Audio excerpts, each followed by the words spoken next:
PianoLessons.com, the #1 name in piano lessons online. Hi, I'm Nate Bosch with PianoLessons.com. Today I'm going to teach you how to read sheet music. Now, in learning how to play piano by ear, we're listening to the notes that we're hearing and we're applying it to what we see on the keyboard. Now, what we want to be able to do is read those notes, be able to visualize what we're actually doing on the piano. Now, a good starting point is middle C. Sort of kind of where we start when we're learning about scales and all that kind of thing. Well, that middle C is sort of our starting point when we're looking at sheet music. Now, for piano, we have horizontal lines. You'll see them. There's two sets of horizontal lines on a sheet of paper there. Now, those horizontal lines are called staves. Now, the vertical lines that break up those staves are called bar lines, and those sections are called measures. So we've got staves with bar lines, measures. Now, the top of those staves is all of the notes above middle C. The bottom staff indicates all of the notes below middle C. And when you're writing it, generally if you have a staff on top of each other and you put a line in between and a circle on it, that circle you could call the note C. So, if that's C and you go up a step, we get to the first line on the top staff. Now the first line in the top staff is an E. If you skip to the next line, we get a G. To the next line, a B.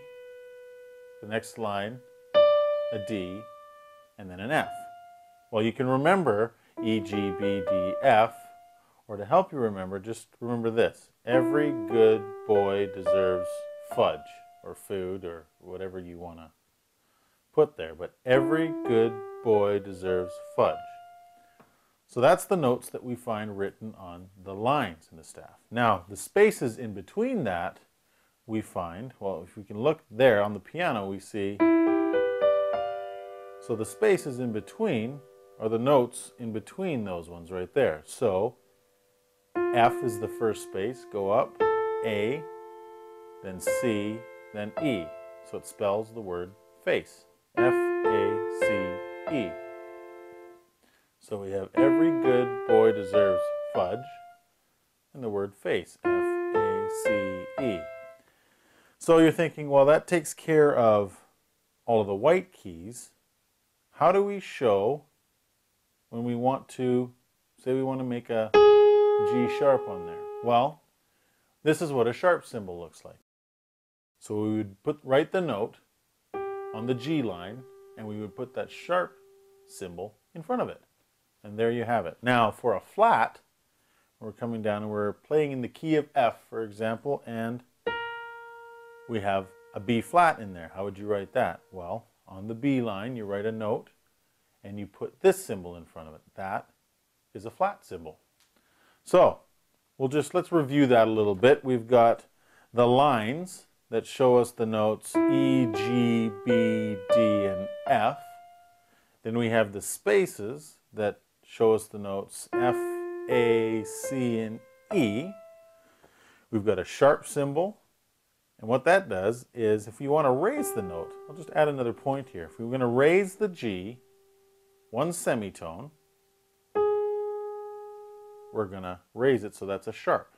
So you'd put a sharp symbol in front of it. Now, if we're going to lower a note a semitone, like the B, we're going to lower it, you put a flat symbol in front of it.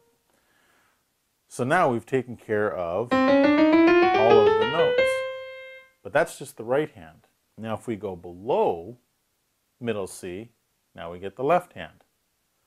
So in the right hand, the lines were E, G, B, D, and F. Every good boy deserves fudge. Now if we start in the left hand, it goes up a step. We start with G as the bottom line, B, D, F, and A, the top line. So you could use the same words we use there and just say, good boys deserve fudge always. Easy way to remember that. And then we get to the spaces. So we've got A, C, E, G. And you could use something like all cows eat grass, just to help you remember that. So we've got G, B, D, F, and A. Those are the lines. And now for the spaces, A, C, E, and G. So there's a little crash course on how to read sheet music. If you need some more information, you can rewatch the video or refer to some of the resources found below.